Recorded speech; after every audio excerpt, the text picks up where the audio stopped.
Shalom, Israel. This is Bishop Nathaniel. I want you to know that you can view all our Sabbath classes live on IUIC TV. That's right, I said on IUIC TV. Download the app today.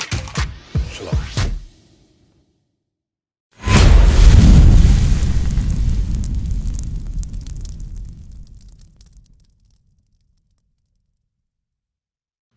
Hey, shalom, family. Most High in Christ bless. Happy feast.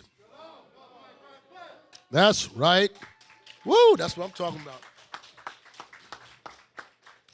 about. Happy feast for those online. ATL, I'm sorry I'm not there with you all. I'm back here in Austin keeping the feast here, but you all enjoy. It is the feast, Memorial Blowing the Trumpets, New Moon. So I'm not going to make this long, and I find myself looking up still. Well, I can't help it. I just look up. But I won't make this class too long today because I want everybody to enjoy the feast day. But I do want to touch on some scriptures concerning the Feast of Memorial Blowing Trumpets, New Moon, to make sure everybody's abreast of why we keep it in this day that we have. All right, so let's begin.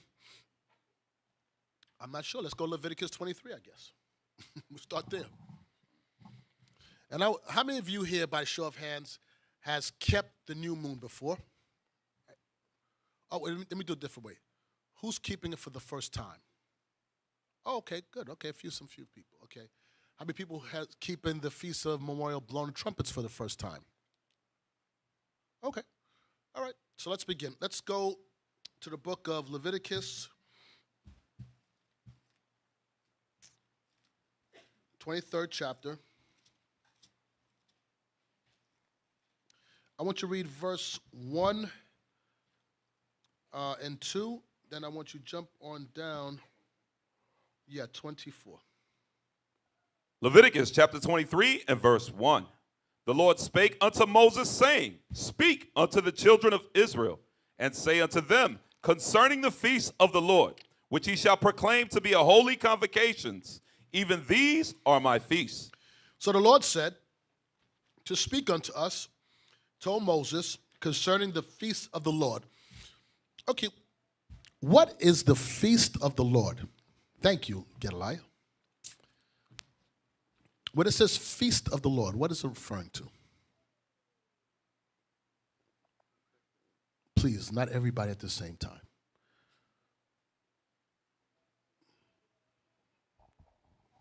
Shalom, leadership. The feast of the Memorial Blowing Trumpets. I will go to Numbers 10 and 10. No, I want to know the word feast. Feast is a festival, a celebration. Okay, anybody else? Noah? Well, 1 second. He's coming with the mic for you. Shalom, officer. Well, I'm not an officer. Bishop. Oh, okay, Yes. there we go. It's called a gallery. Okay, that's a holy convocation. Feast. I want somebody to tell me about the feast part. Who can answer the feast part? Nobody? Give me that young man right there. Shalom, leadership. Shalom. A feast is a holy convocation. Okay. Yeah, everybody said is on, but no. When it says a feast of the... Okay, watch this. Give me 1 second.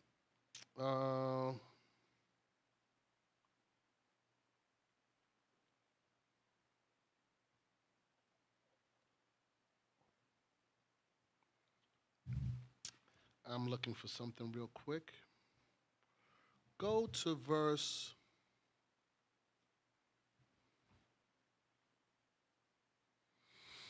I don't see it. Give me a second. Offering made by fire. Bear with me. In the same chapter. Get alive. I'm sorry. Helez, talk for a little bit. Yes, sir. All right. All praise. Hey, happy new moon, y'all.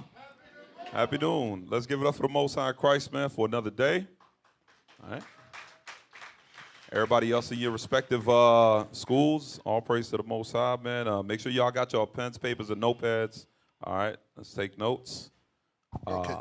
Good. Thank you Bishop? so much. All right. I want you to read in this chapter, read verse 10. Yes, sir. Leviticus chapter 23 and verse 10. Speak unto the children of Israel, and say unto them, when ye be come into the land which I give unto you, and shall reap the harvest thereof, then ye shall bring a sheaf unto the first fruits of your harvest unto the priest. Right. So when we reap from our lands, we brought a portion of what we had to the Lord. So when we had feast days, we would bring of our offerings from what we've had, of our cattle, of our grain, and we would bring it to the Lord, and then we would actually eat from it. So it was something that the Lord gave us in rain or crops that we would offer a portion of that back to him. Are you understand that? Okay. So in that holy gathering, we came together to give a portion to the priest, and then we took a portion, and a portion went up to the Lord. All right? All right, good. So let's go back again. Verse 2. Verse 2, speak unto the children of Israel, and say unto them, concerning the feast of the Lord, which ye shall proclaim to be holy convocations, even these are my feasts. So the holy convocation, as you said before, is a holy gathering, where the Most High commanded us that we must come together to worship him. That's what we're doing right now. We're coming together, we're abiding by the commandment that he gave us, that we come together to recognize, and today is the Feast of Memorial Blowing of Trumpets, right? So let's jump on down to verse 24. Leviticus chapter 23 and verse 24. Speak unto the children of Israel, saying, in the 7th month, in the first day of the month, shall ye have a Sabbath, a memorial of blowing of trumpets and holy convocation. So the Lord said one of his holy convocations that he's having us to perform and keep is the memorial of blowing of the trumpets. Now, what is the significance? Oh, it's a holy convocation also. What is the significance of the memorial of blowing of the trumpets? Anybody knows? Same two heads. Let me see. Sir? Shalom, leadership. Memorial blowing of the trumpets is to celebrate our victories over our enemies and to let us know of gatherings on when to come together. Okay, so you're right. Very good. So we use the trumpet for what?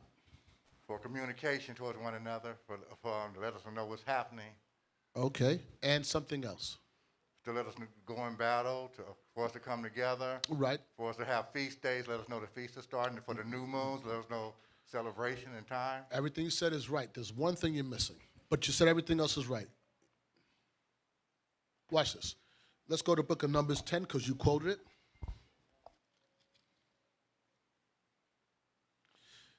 Now remember, the Feast of Memorial Blown Trumpet is on the 7th month and the first day of the month, which would make this also a new moon. Where we at? Numbers chapter 10 and verse 8. And the sons of Aaron, the priests, shall blow with the trumpets, and they shall be to you for an ordinance forever throughout your generations. Read. And if ye go to war in the land against the enemy that oppresseth you, then ye shall blow an alarm with the trumpets, and ye shall be remembered before the Lord your God, and ye shall be saved from your enemies. So also, we blew the trumpet to call on the Lord to hear us. He said, and when you do that, he will remember us and we will be saved from our enemies. So you understand that? Good. Now watch this. Let's give a couple of examples. Let's go to the book of Numbers, chapter 31.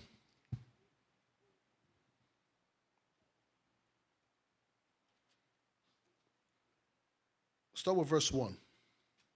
Numbers chapter 31 and verse 1. And the Lord spake unto Moses, saying, avenge the children of Israel of the Midianites. Afterward shalt thou be gathered unto thy people. And Moses spake unto the people, saying, arm some of yourselves unto the war. Let them go against the Midianites and avenge the Lord of Midian. Of every tribe 1,000 throughout all the tribes of Israel shall ye send to the war. So there were delivered out of the thousands of Israel 1,000 of every tribe, 12,000 armed for war. And Moses sent them to the war, and 1,000 of every tribe, them and Phinehas, the son of Eleazar the priest, to the war with the holy instruments and the trumpets to blow in his hand. Read on. And they warred against the Midianites, as the Lord commanded Moses, and they slew all the males. And that's the Lord hearing our prayers. Go to 1 Maccabees, chapter 4.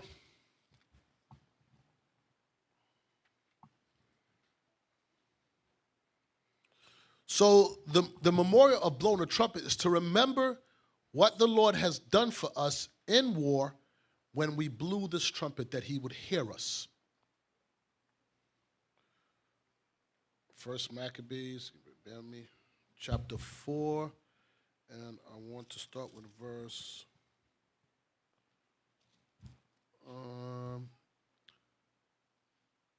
start with verse 1. We're going to jump down. The book of 1 Maccabees, chapter 4 and verse 1. Then took Georgius 5,000 footmen and 1,000 of the best horsemen, and removed out of the camp by night, to the end he might rush in upon the camp of the Jews and smite them suddenly. And the men of the fortress were his guides. Now when Judas heard thereof, he himself removed, and the valiant men with him, that he might smite the king's army, which was at Emmaus. While as yet the forces were dispersed from the camp, in the mean season came Georgius by night into the camp of Judas. And when he found no man there, he sought them in the mountains. For he said, these fellows flee from us. But as soon as it was day, Judas showed himself in the plain with 3,000 men, who nevertheless had neither armor nor swords to their minds. So what does that mean? They had neither armor nor swords to their mind. Who knows what that means? I have the same person over and over raising their hand. Is there anybody else here? Same two people raising their hand. Okay, who are the soldiers here? There any soldiers They're here? all on post. Okay. Are you a soldier? Okay, wow. Okay, so give it to Noah. Let Noah try it.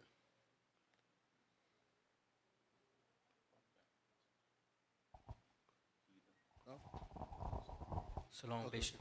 Yeah.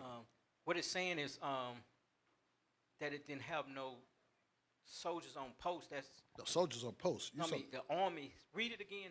Yes, sir. 1 Maccabees, chapter 4 and verse 6. But as soon as it was day, Judas showed himself in the plain with 3,000 men, who nevertheless had neither armor nor swords to their minds. But what it's saying is the Lord had their back. No. Right in the middle.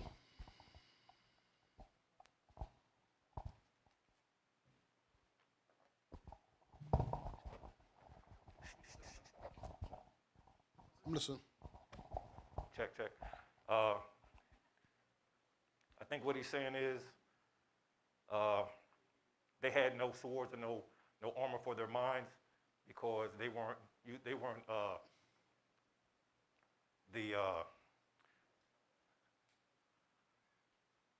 following the law, statutes, and commandments of the Most High. No. I thought you had right behind you. Shalom. Shalom.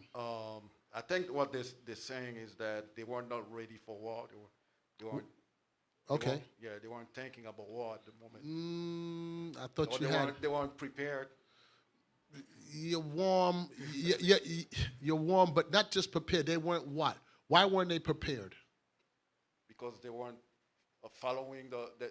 No. No? You lost it. I thought you had. You were close. Right there, right in front of you. Shalom, Bishop. Yeah. As far as when they said they had, it wasn't ready for war, they didn't have war on their mind, it's going off into they wasn't prepared. They didn't have the mindset of battle, like war ready. Why? They just wasn't prepared. Okay, let's try. You know, you guys are warm, but you're just not saying it. Pass it one more time, and then we're gonna move on.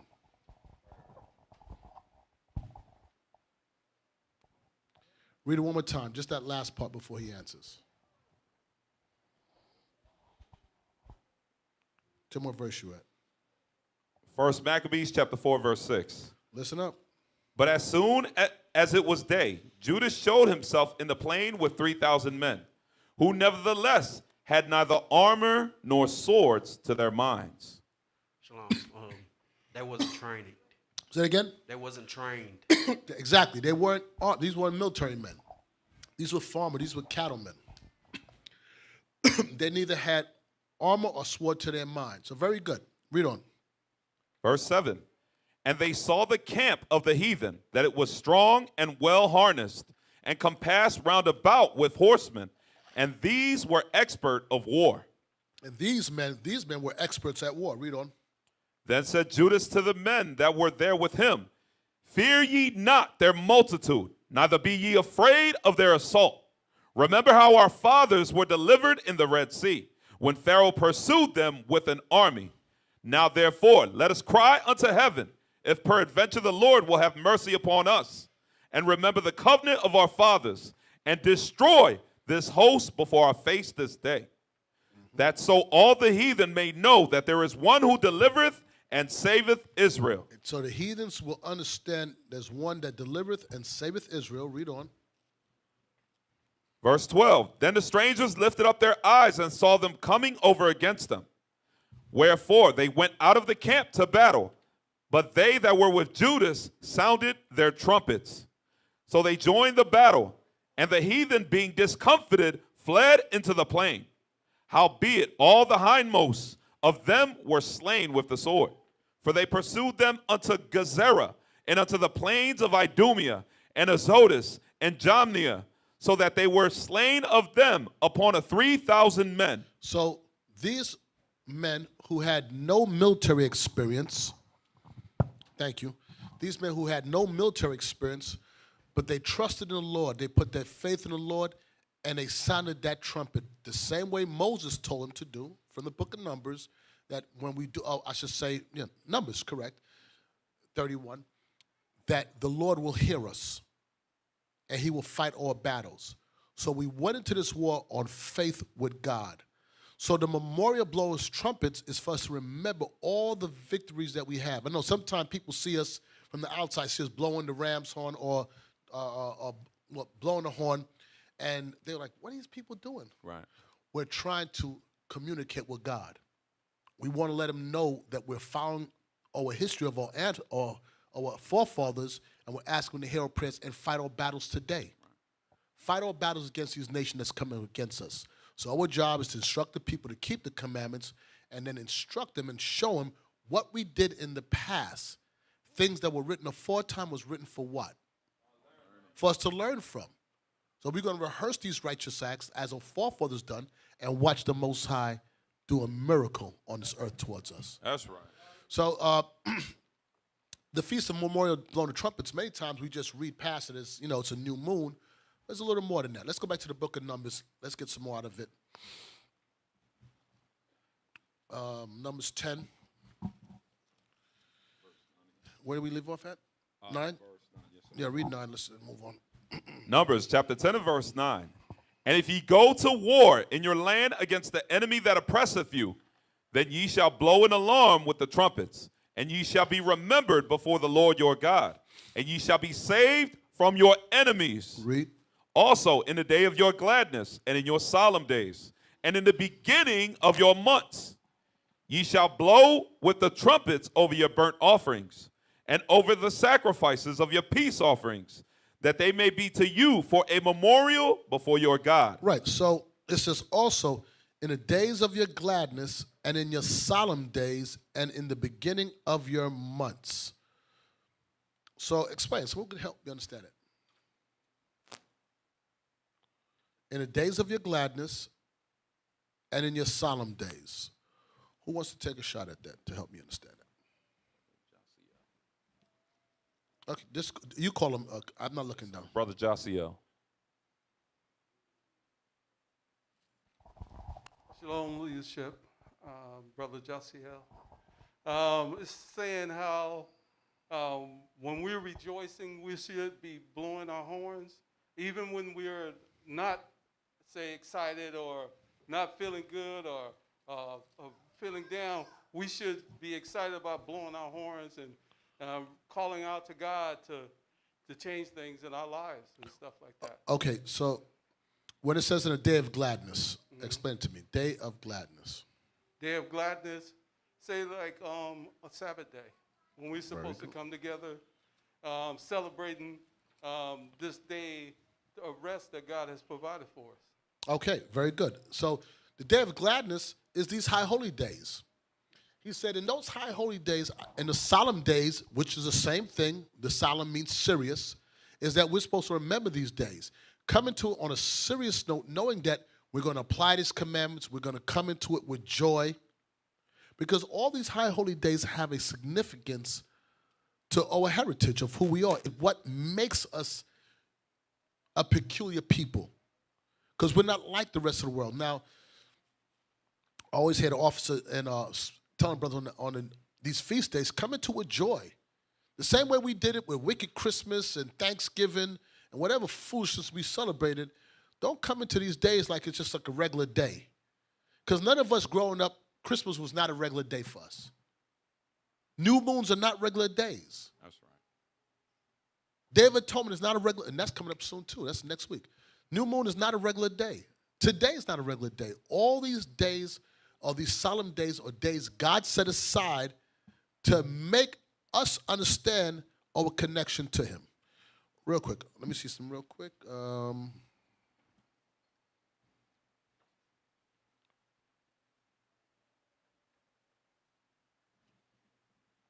I want to go to 2 Chronicles 5.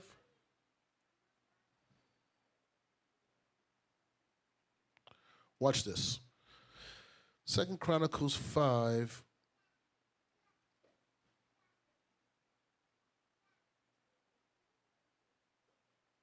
Verse 12. 2 Chronicles chapter 5 and verse 12. Okay, 1 second before you do. I want you to read verse 1 and 2. 2 Chronicles chapter 5 verse 1. Thus all the work that Solomon made for the house of the Lord was finished. And Solomon brought in all the things that David his father had dedicated, and the silver and the gold and all the instruments put he among the treasures of the house of God. Then Solomon assembled the elders of Israel and all the heads of the tribes, the chief of the fathers of the children of Israel, unto Jerusalem, to bring up the ark of the covenant of the Lord out of the city of David, which is Zion. Now jump on down to verse 12.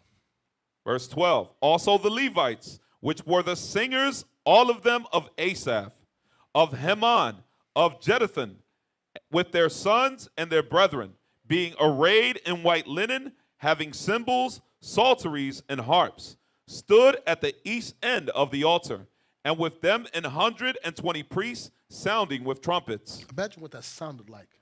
120 priests sounding the trumpets. Read on. It came even to pass, as the trumpets and the singers were as one, to make one sound, to be heard in praising and thanking the Lord. To be what? Praising and thanking the Lord. Read on. And when they lifted up their voice with the trumpets and cymbals and instruments of music, and praised the Lord, saying, for he is good, for his mercy endure forever, that then the house was filled with a cloud, even the house of the Lord. So you understand what happened in there? That all these men came together, the families came together to worship the Most High God, and in all the music, the sound they made coming together, the Lord came and dwelt amongst them. So when they blew those trumpets up, they were communicating with God. David, when the priests and them sang, and with joy and gladness, the Lord came and dwelt amongst them, praising him, thanking the Lord. That's the spirit we got to move in on these high holy days, that we put our spirit, our full spirit, because man, many of us put our full spirit into some fat guy come out some Christmas tree. I laugh when I think about how I was young and dumb. How much more to the Lord? So these days right here, I look forward to it. All right? And I pray in all those cities you all take the same spirit that you all turn up on the Lord's day in righteousness, giving him his just deserved praise. Let's go back to Numbers 10. What verse we finished? Did we finish 10? Yes, sir. Read it one more time. Yes, sir. Numbers chapter 10 and verse 10. Also in the day of your gladness and in your solemn days, And in the beginning of your months, ye shall blow with the trumpets over your burnt offerings and over the sacrifices of your peace offerings, that they may be to you for a memorial before your God. I am the Lord your God. So we know we no longer set up burnt offerings to the Lord. No animal sacrifice. So what is the offering that we offer up to the Lord now? Who knows? What is the offering that we offer up to the Lord? In the back, third one in. Right there. Right there. Mm-hmm. Shalom, leadership. Most High in Christ bless. Most High in Christ bless. We sacrifice ourselves, sir. What scripture? Not sure. Yeah. Old Testament, New Testament. New Testament, Romans. Romans what? I think chapter 7. Chapter 7. No, let's try again. You got it. You got the book of Romans, so we almost there. 6. I'm gonna help you out. All right. How many tribes? 12 tribes. Okay. 12. Huh? Romans what? 12 and 1. All right, we getting close. 1 + 1 is what? 2. Okay, so what is it now? Romans chapter 12, verse 2, sir. See, I knew you knew it. Look at that. Look at that. Wait, brought it out. That's the spirit. Let's go. All praises. Romans chapter 12, verse 1 and 2. I beseech you, therefore, brethren, by the mercies of God, that ye present your bodies a living sacrifice, holy, acceptable unto God, which is your reasonable service. How do you present your body as a living sacrifice unto God? Give me some examples. I want you to just tell me, how do you present your body as a living sacrifice? Okay, I'm hearing you. Where's that again? Let me see if they know the answer. Right, yeah, right there. No. Right behind you. Jonah. By turning from your old ways and turning to the Most High and His laws. Give me a scripture for that. Here's a go. Give me a second. I'm asking for scripture, and I don't even know it. I'm trying to remember. It says, give me a second. If I know the words, I'll find it. It says, oh,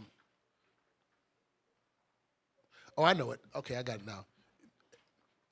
Let me make sure. Hold on. Let me make sure. I don't like to ask questions. I don't like to ask somebody a question, and I don't even know the scripture. I can't remember the scripture myself. Hold on 1 second. Hey, real quick, in regards to Numbers chapter 10 and verse 10, brothers, when it says the beginning of your months, who knows? What's another word for that? Brother Amir. I got it now. Good. Beginning of your months. What did that mean? Beginning of the month means moon. Say again? Another word for moon. The beginning of your months, you're close. Will be the new moon. There you go. All praise to the Most High. Very good. Okay. So now you're right, Jonah. So now give me a scripture. I can't even recall the scripture. Okay, I'm going to quote it for you. We no longer live to ourselves. Anybody know what I'm talking about? No, you right there in the front. Go ahead, I'm here. Shalom, Bishop. Repeat the question again. I forgot. We no longer live to as your ourselves. body as a You know I'm living tired, bro. sacrifice, right? I'm burnt out. Hold on. Why am I asking the question for? Body as a living sacrifice, right? Right. 1 Corinthians 6 and 15. What does that say? Let me hear it. Go ahead. Read it. Know ye not your bodies or the No. I don't want that one. Anybody? Young man? Go ahead. Proverbs 3 and 5. Nope. Oh, in the back. 2 Corinthians 5 and 15. There we go. We cooking fine now. 2 Corinthians chapter 5 and verse 15. And that he died for all, that they which live should not henceforth live unto themselves, but unto him which died for them and rose again. Right. You no henceforth live to yourself anymore. You live to him. And Christ said, if you love me, you're going to keep my commandments. So you can't do what you want to do. That's right. You know, you got to forget about basketball on Saturday morning, go out there, play a little ball. No, those days are over. Sisters, you guys forget about what you want to do and, wear mini skirts and pants. Those things are over. Those days are over for us. We no longer live to ourselves. We live to, I keep on saying, that's a fair trade-off. I mean, the man actually did die for us. The least we could do is, like don't murder, steal, fornicate, smoke weed, sell drugs, I mean, dying and playing basketball, they really don't match up. Come on. I mean, it's fair, don't you think? Absolutely. I mean, it's more than fair. I think we made on a deal with that. Yes, sir. So we do that and we can live forever. Right. I don't think there's a basketball that important or PlayStation. I'm just saying. But if you do it yourself and see how it works out for you. Okay, very good. So let's go back to Numbers 10, and then we're going to jump someplace else. Start touching these new moon scriptures. Yes, sir. Numbers, chapter 10. 10 one more time. Yes, sir. In verse 10, also in the day of your gladness and in your solemn days and in the beginning of your months, ye shall blow with the trumpets over your burnt offerings and over the sacrifices of your peace offerings, that they may be to you for a memorial before your God. Right. I am the Lord your stop. God. So you blew the trumpet over them because you wanted God to hear you accept that. But now we blow it because we want God to hear us now and see that, listen, Lord, we're still keeping these days that you gave us. We're remembering the deliverance you gave us from our enemies. We're remembering the beginning of the months. And understand, now, I'm going to change the gears, the months. What was so important in us remembering the beginning of the months? Same hands, boy. Same. Okay, right behind you. You moved. Okay. Shalom, Bishop. Yes. It was so important because that's how we know the feast days. Very good. And in that, okay, very good. Yeah, that's how we knew the feast days.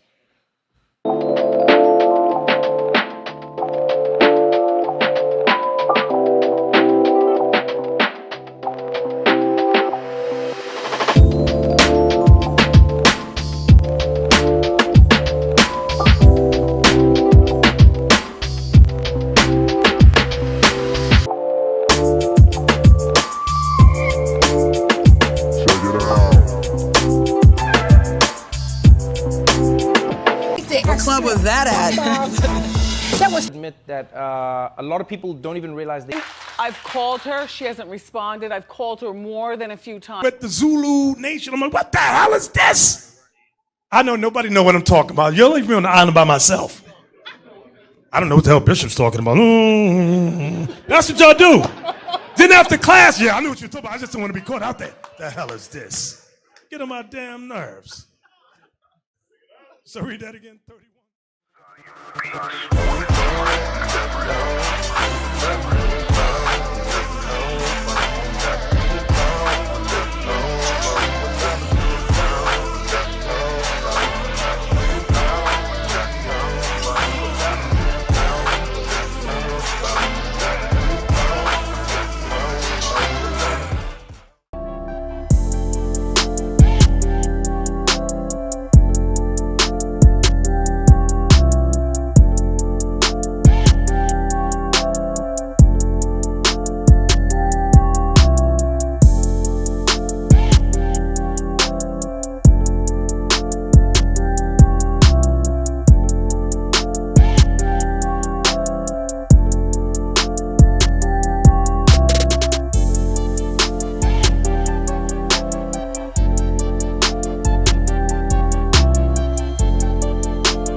And it's also important for us to know the beginning of the months because we was farmers. We farmed. We need to know when to plant, when to sow, when to reap. It was imperative to know that. You didn't want to be a month off going into the winter and all your crop freeze, and you don't want to plant too early. So those feast days, or the beginning of months was integral in us surviving as a people. You understand that? All right. Very good. So let's go from that to, let's hit some new moon scriptures. What time is it? We haven't done so. I'm not going to keep this too long. I want everybody to enjoy the feast and have some fun. All right, where are we going first? Where you want to start at? Genesis or? Yes, sir. No, tell me where you want to start at. I don't care. Sirach 43. Let's go to Sirach 43. The book of Sirach, chapter 43 and verse 6. He made the moon also to serve in her season for a declaration of times and a sign of the world. For the moon is a sign of feast, a light that decreaseth in her perfection. The month is called after her name, increasing wonderfully in her changing, being an instrument of the armies above, shining in the firmament of heaven. The beauty of heaven, the glory of the stars, an ornament giving light in the highest places of the Lord. Read on. At the commandment of the Holy One, they will stand in their order and never faint in their watches. That scripture right there, so fire right there. I always think about that, how the Most High work. He says, read the last verse again. At the commandment of the Holy One. At the commandment of God. Read on. They will stand in their order. They will stand. The sun and the moon will stand, and the stars will stand in their order. And never faint in their watches. They will never go out. You know what it is? I always think about that. The sun burning and continually burns and burns and burns. You would think after so long it would burn out of, in my mind, the fuel that fuels it. How long can that thing keep on fueling itself? Thousands and thousands of years of fuel just burning. Something got to fuel it. And you know what? I'm thinking like that with this mind, which is ain't no mind at all comparison to God's wisdom. And God, that's why the Most High said, your thoughts are not my thoughts. Right. My thoughts are not yours. Mine's is higher than yours. Comprehend a little bit I give you, because what I'm doing is something beyond the realm of man understanding. And then I say to myself, then, why doesn't it ever just spiral out and come and crash someplace? Or move further away and the earth get cold, or move closer in and it burn up the place. It just stays right there. You know, see, that's incredible. That's beyond a man's comprehension. That's what the Lord said. It stands in his watch. Steady, continually burning, giving light when it needs to. It rotates. The earth, I forgot which one rotates. Don't quote me on that. I missed those classes. Anyway, and then it comes back up and it's right back there, steady in its watch. Sidebar, I always think about that too with the ocean, with the water, how it hits the shores and then it pulls back. It hits the shores and it pulls back. And then sometimes the Lord gets angry and says, hit the shore and keep on going for a little bit. Flood out a few of those Indonesian people and then come back. That's dope. You just hit the shores and come back. And so why don't keep running? He said, I don't want it to run. But when I want it to, I just let it go and this goes. Just keep on going. That's our God. That's our God that does that. So let's go back up in the chapter. Sirach, chapter 43, verse 6. Okay, I want you to read verse 1 and 2. Yes, sir. Sirach, chapter 43, verse 1. The pride of the height, the clear firmament, the beauty of heaven, which his glorious show. Which his glorious show, read on. The sun when it appeareth, declaring at his rising a marvelous instrument. When it rises, it declares a marvelous instrument of God. You see that sun breaking through the plane, what's it called? Planes, the horizon. The horizon, thank you. What a marvelous show you see when it's coming up in the morning. Read on. And hold on. And it's always on time. Never missing a beat. Read on. The work of the Most High. The what? The work of the Most High. That is the work of the Lord. Read on. At noon it parcheth the country, and who can abide the burning heat thereof? You can't abide the burning heat thereof. Jump on down to verse 5. Verse 5. Great is the Lord that made it, and at his commandment it runneth hastily. And at his commandment it runneth hastily. Read on. He made the moon also. He also made the moon. Read on. To serve in her season for a declaration of times. So he made the sun to serve, and he made the moon to serve in her season. So both of them have a purpose.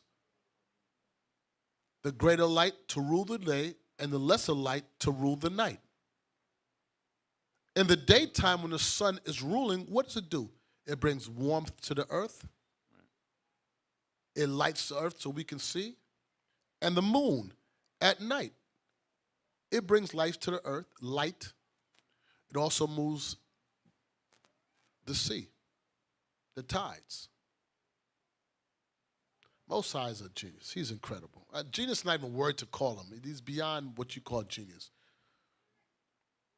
Read on. Verse 7. I'm sorry, verse 6. He made the moon also to serve in her season for a declaration of times and a sign of the world. So a declaration of times. Like you were saying, it's this, the moon declares certain times. We know when the moon rises in the sky and it's a full moon, it's the beginning of a new month. Back then, it wasn't like they had watches they were reading from. You know, they would look at the moon and like, okay, it's a new month now. Let's begin to plant. Count these months. 7 months. Okay. Now is the memorial blowing a trumpet. It's coming up again. Feast of End gathering or Feast of Tabernacles coming. It's time, the year end gathering before the winter time. Imagine if you missed that and you off by 2 weeks. You lose your whole crop, freezes over. Now you're in the mean season, starving out. Mosai said it gave the moon to serve in his season, or her season. What's this? I'm sorry. Verse 6. He made the moon also to serve in her season for a declaration of times and a sign of the world. Read. From the moon is the sign of feasts. From the moon is the sign of feast days. Read on. A light that decreaseth in her perfection. It's a light that decreaseth in her perfection. When she's in her perfection, she begins to decrease. Down to a crescent to when you see no moon, and then she increases again. But it said she's a sign of feasts. Watch this. Go back to, hold this, Leviticus, the 23rd chapter.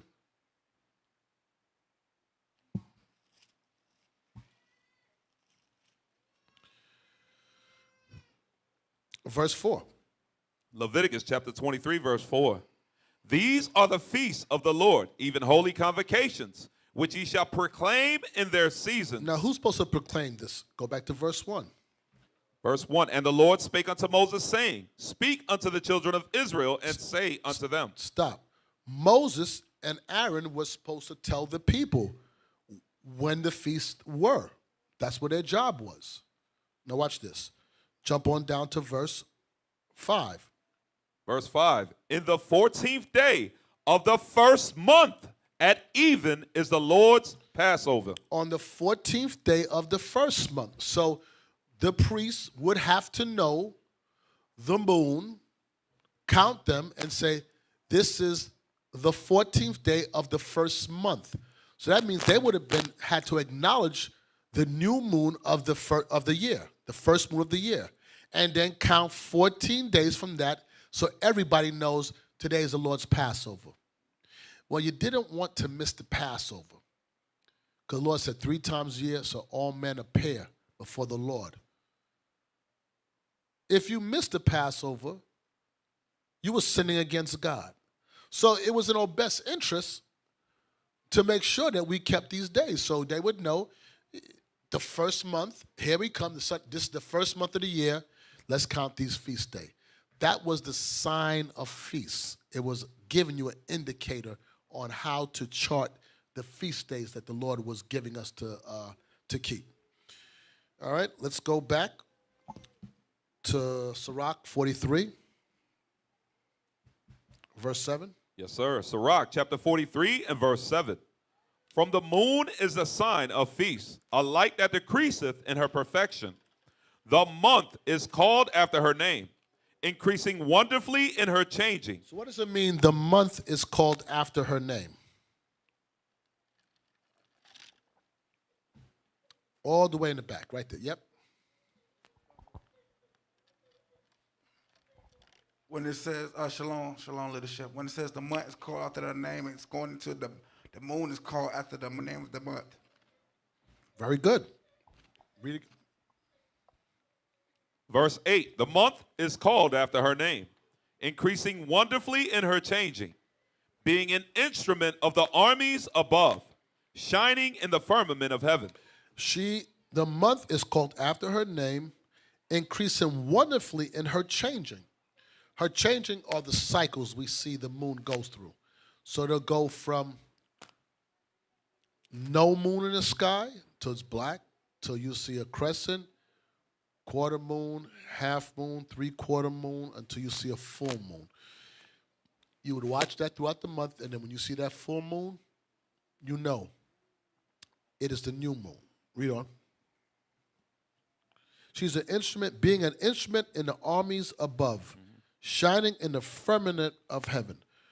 When it says she's an instrument of the armies above, what are the armies above?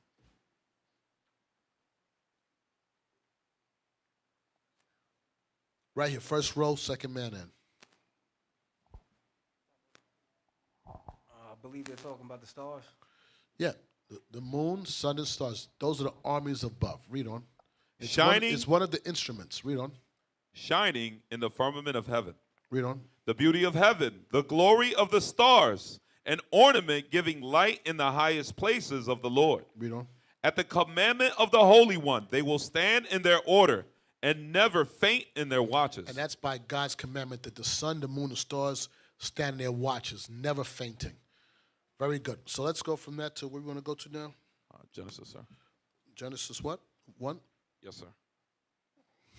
1 second. 1 and verse 14. Very good.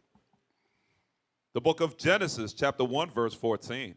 And God said, let there be lights in the firmament of the heaven to divide the day from the night. To do what? To divide the day from the night. Right. It says, let there be light in the firmament of heaven to divide the day from the night. Read on. And let them be for signs and for seasons and for days and years. Read on. And let them be for lights in the firmament of heaven to give light upon the earth. So the God said, let there be lights in the firmament of heaven. To give light upon the earth. 1 second. To divide I'm in verse 14. To divide the day from the night, and let them be for signs and for seasons and for days and for years. We just read that in Sirach 43. Read on, verse 15. And let them be for lights in the firmament of heaven to give light upon the earth. And it was so. And from the creation in Genesis, they stood in their watches. Read on. And God made 2 great lights, the greater light to rule the day and the lesser light to rule the night. Read on. He made the stars also. And God set them in the firmament of heaven to give light upon the earth, and to rule over the day and over the night, and to divide the light from the darkness. And God saw that it was good. And God saw that his creation was good. Read on. And the evening and the morning were the 4th day. And the evening and morning was the 4th day. So, I got a question for you. What day of the week do we keep the Sabbath day? Everybody should have their hand up. If you don't know when the Sabbath day is, right here in the front. Go ahead, officer. Saturday. Okay, what number day? What day? I know Saturday. What? 7th day. The 7th day, right, the 7th day. So, are you able to determine the new moon by the Sabbath day? Yes or no? Yes, sir? Who said yes? Brother Joshua. Can you determine the Sabbath day Can you determine the new moon by the Sabbath day? No, sir. Very good. Why? Right there, right where you at? Shalom, Bishop. Because God said the new moon is about a month. Right. According to the month. And which one came first? Say it again. Which one came first? The month. The month. Right. The new moon came first. It was created on what day? Sir? What day was the moon created on? On the 4th. The 4th day. Right. So it's impossible. Though there's difference between the 7th-day Sabbath and other feast days that come monthly. Yeah, monthly, right. The new moon. I'm thinking about, and you have some that come yearly, but I'm talking about the new moon in this case. So very good. Because you have a doctrine where you chart the Sabbath day based on the moon. It's incorrect. It's impossible. Right. Something you want to say? No, sir. It's impossible to turn. That's a dumb doctrine. So simple. All right, good. Let's go from that to Psalms 104.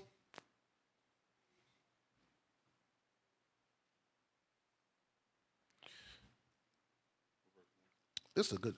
We're gonna read just about the moon. I want to see something.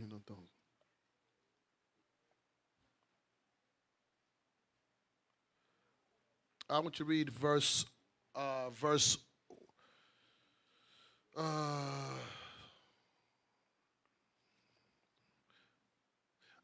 19. The book of Psalms, chapter 104, verse 19. He appointed the moon for seasons. The sun knoweth his going down. And that's what we just read in Sirach 43 in Genesis 1. He appointed the moon for seasons. It says, the sun knoweth his going down, and the sun knows when to set. Psalms, what is it, 81? Yes, sir. Psalms chapter 81 and verse 1. Let me get there with you. Psalms 81, verse 1. Read. Sing aloud unto God our strength. Make a joyful noise unto the God of Jacob. Take a psalm and bring hither the timbrel, the pleasant harp with the psaltery. Blow up the trumpet in the new moon, in the time appointed on our solemn feast day. For this was a statute for Israel and a law of the God of Jacob. So the Most High said this is a statute and a law for us, that we must do what on the new moon? Blow up the trumpet in the new moon and the time appointed on your solemn feast. So whenever we have a feast day, any day, and that goes for the Sabbath day, Most High command us to blow up the trumpet. That's why in the beginning of prayers, you always hear us blow it up, because the Most High told us that. And again, this is all connect to God. This is how he hears us. So these things are not just done for no reason. Even when we rise to face Jerusalem, it's not, we don't make this stuff up. We don't open our arms the way we do because we made it up.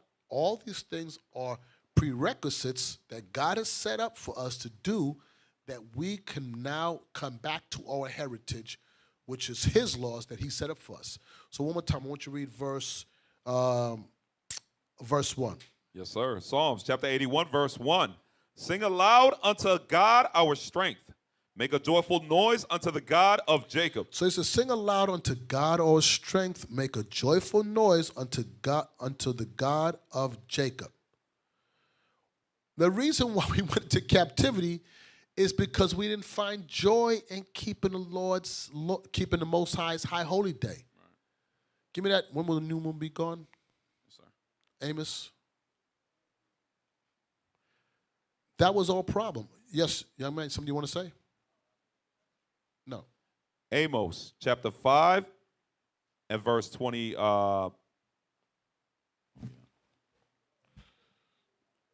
Amos chapter 5. Is it 5? 8 and 5, I'm sorry. Amos chapter 8, verse 5. Saying, when will the new moon be gone? Read 8. Let me see 4 first. We always talk about high. Yes, sir. Verse 4. Hear this, O ye that swallow up the needy, even to make the poor of the land to fail. Mm-hmm. Saying, when will the new moon be gone, that we may sell corn, and the Sabbath, that we may set forth wheat, making the ephah small, and the shekel great? So listen to what we said. We was wondering, when was a new moon going to be over so we can go make money? They didn't have joy in the new moon. They didn't have joy in the Sabbath day. They just had their mind on how they're going to get cash. Most High said, because you didn't serve me with joyfulness and gladness of heart, because you didn't want on my holy days to abide in that, all you was worried about was when it was going to be over, I'm going to make you serve your enemies. And guess what you're going to do on my new moons? Many of you are going to have to go to work. I'm going to make you work. You don't want to serve me because my day is a holy convocation. You come together, you feast, you worship me, you sing my praise for me delivering you from your enemies. Have a good time. Or, okay, you was too concerned with, on my days, that you was concerned about financial, what you want. Well, don't worry about it. I got something for you. I'm going to put you to work.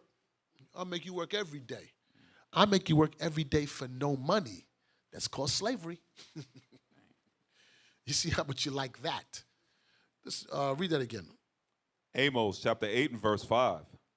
Saying, when will the new moon be gone, that we may sell corn, and the Sabbath, that we may set forth wheat, making the ephah small and the shekel great, and falsifying the balances by deceit. Not only did you want to hurry up and go get money, you wanted to rob your brother. Damn. You wanted to hustle him, you huckster. That's what you was looking. The Lord was like, damn, I'm giving you a day off. So you're going to have every Sabbath day off, seventh day, and then once a month I'm going to make sure you have one day out of the week off, and then I'm going to give you 7 days for Passover, or 8 days. I'm going to give you another 8 days for trumpet, memorial blowing trumpets. I'm going to give you some Day of Atonements in there. You're going to have man, that's like vacation. And all we got to do is come together and worship him and eat and drink and praise him and go home and rest. And we wasn't, God said, boy, you people are some ungrateful people. Right. Man. We was looking to hurry up and get off so we can rob people.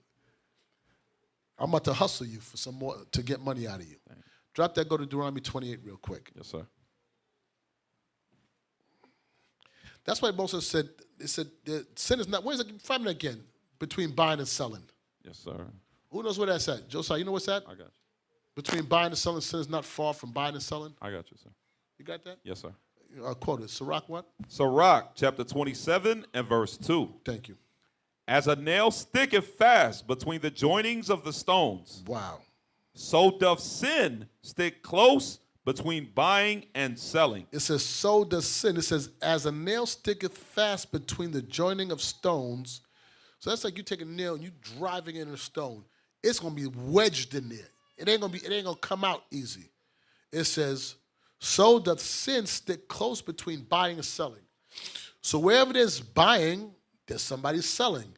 It says right in the middle of that, either that person selling something to you is going to try to hustle you, or somebody who's buying something is going to try to rob. Dang. He said, that's where you're going to find it at. Watch this. Jump up to chapter before, verse 29. Sirach chapter 26, verse 29. A merchant shall hardly keep himself from doing wrong. A person who sells something will hardly keep himself from doing wrong. And a huckster shall not be freed from sin. A huckster is a hustler. It's somebody who's trying to hustle you out of money, trying to sell you a dream. So what does it say again one more time?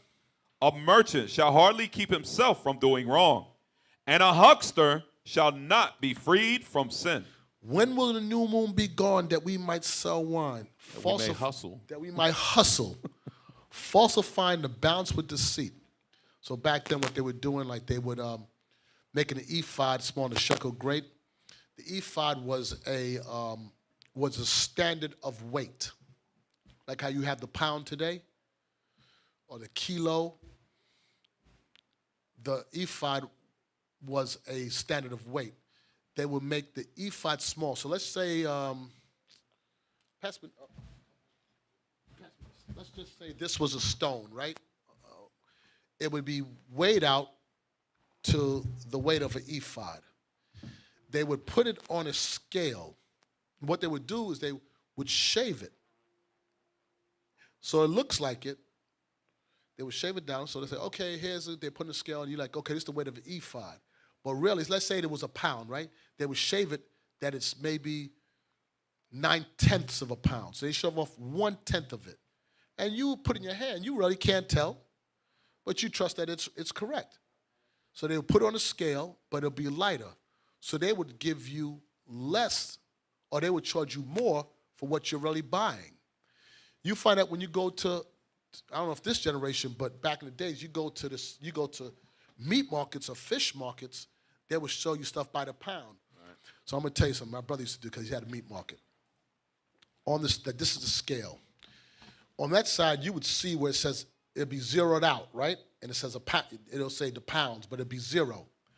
So as he would go put, say, some chicken on it, right in the corner here, you can't see it, he would put something right there. So this is right, say this is a pound, now this is a pound and a quarter. Right. That was the hustle. Wise to do evil. Hey, Bishop, Esau also does that where he takes a needle and adds protein to the chicken breast. Wow. And that protein, what it does is that because of the sodium in the protein, it helps retain water in the chicken breast. That's why when you go and buy a big one, as soon as you start grilling, it starts to shrink. Right, there you go. Huckster. Damn. Huckster. So the Lord was showing us that we had the wrong mind. Go to, you have one up there, what's that? You said Deuteronomy wait a second. 28, sir? Yeah, pull it up for me real quick. Thank you very much. Okay, so here's the measurement of standard of scales. That'd be another good class to go over. Right. I think I have some notes on it. That's the ephod. So that's how they measured it out. All right, very good. Thank you very much. Deuteronomy 28. Deuteronomy chapter 28 and verse 47. Because thou servest not the Lord thy God with joyfulness and with gladness of heart for the abundance of all things. Therefore shalt thou serve thine enemies, which the Lord shall send against thee, in hunger and in thirst and in nakedness and in want of all things. So the Lord showed us, he said, because you don't want to serve me, what was we doing? When will the new moon be gone that we can go sell? Lord said, your spirit ain't right. He said, now you're going to serve your enemy. Very good. All right, let's go from that real quick to the book of 2 Ezra 6:45. 2 Ezra chapter 6 and verse 45. Upon the fourth day thou commandest the sun should shine, and the moon give her light. And the what? And the moon give her light. He said, I'm sorry, let me get my place with you. Yes, sir. One more time. 2 Ezra chapter 6 and verse 45. Upon the fourth day thou commandest that the sun should shine, and the moon give her light. That's what we read in Genesis 1. Read on. And the stars should be in order. Read on. And gaveth them a charge to do service unto man that was to be made. And that was to be made, and to give lesser light to rule the night, the brighter light to rule the day. All right? Real quick, Sirach 39.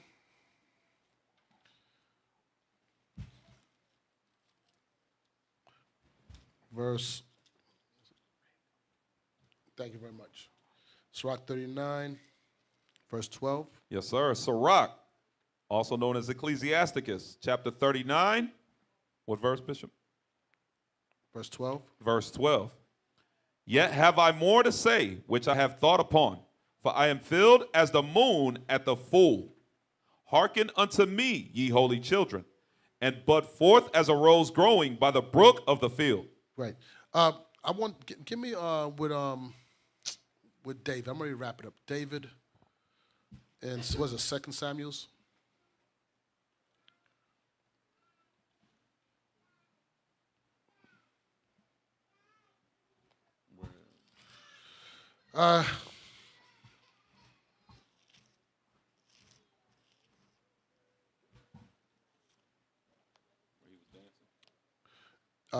No, I want him when he's gonna keep the new moon with Saul.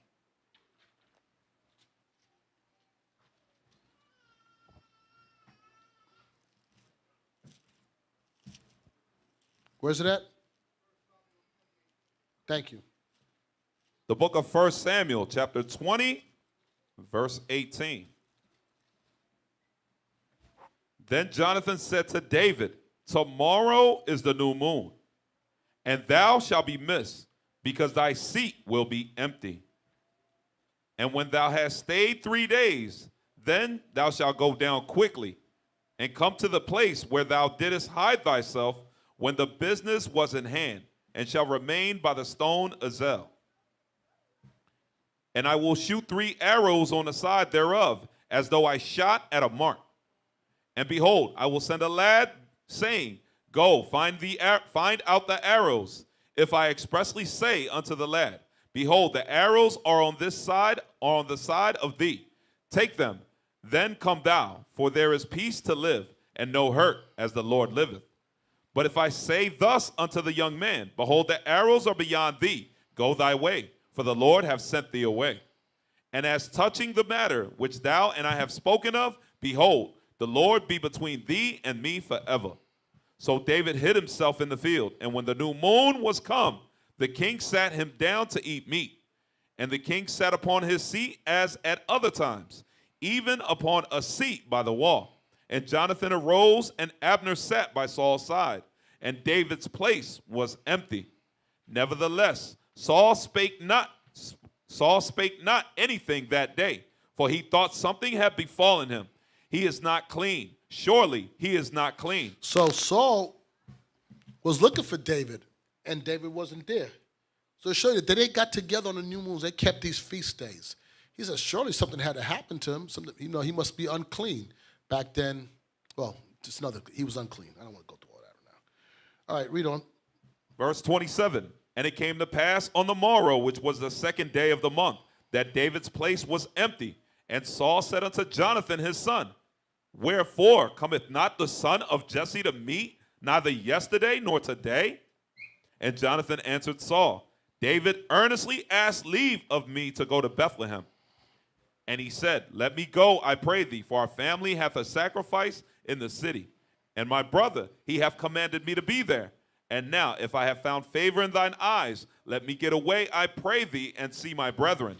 Therefore he cometh not unto the king's table. So, read on.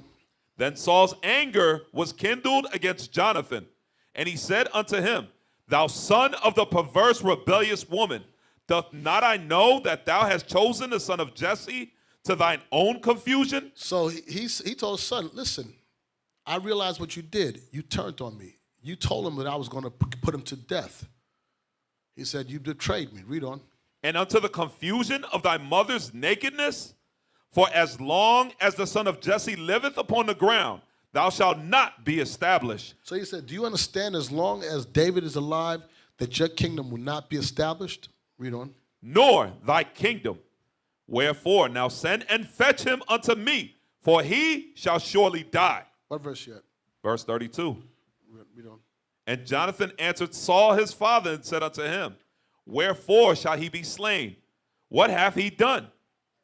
And Saul cast a javelin at him to smite him, whereby Jonathan knew that it was determined of his father to slay David. So Jonathan arose from the table in fierce anger, and did eat no meat the 2nd day of the month. So that was the 2nd day they was coming together to keep the day, the new moon. So the point I want out of that is that it showed you they got together and they feasted together and they ate together. When you read the whole story about it, Saul eventually lost his throne. David took over. Let's go wrap it up. Hebrews 2.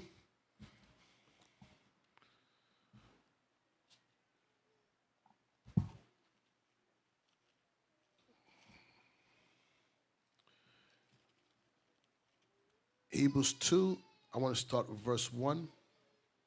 Hebrews chapter 2 and verse 1. Therefore, we ought to give the more earnest heed to the things which we have heard, lest at any time we should let them slip. So we should give the most earnest things to the things that we have heard today concerning the new moon. So in those prospective seasons that you're in, when you have the opportunity to come together on the feast days, whichever one it is, make sure that you make the effort to fellowship, to teach your children to these days, that they can also rejoice in it, and that we can remember that this is the history and our heritage the Father gave us. Next week, we have the Day of Atonement coming up. Who's going to be keeping it for the first time? Okay, that's quite a few hands in here. So what I would suggest you do is start preparing yourself from now on the scriptures throughout the week, post it in Telegram. For you on your prospective cities, your leaders there, make sure you share with the people new, that they know how to keep it. All right? So with that, we say shalom. Most High in Christ bless. Happy feast.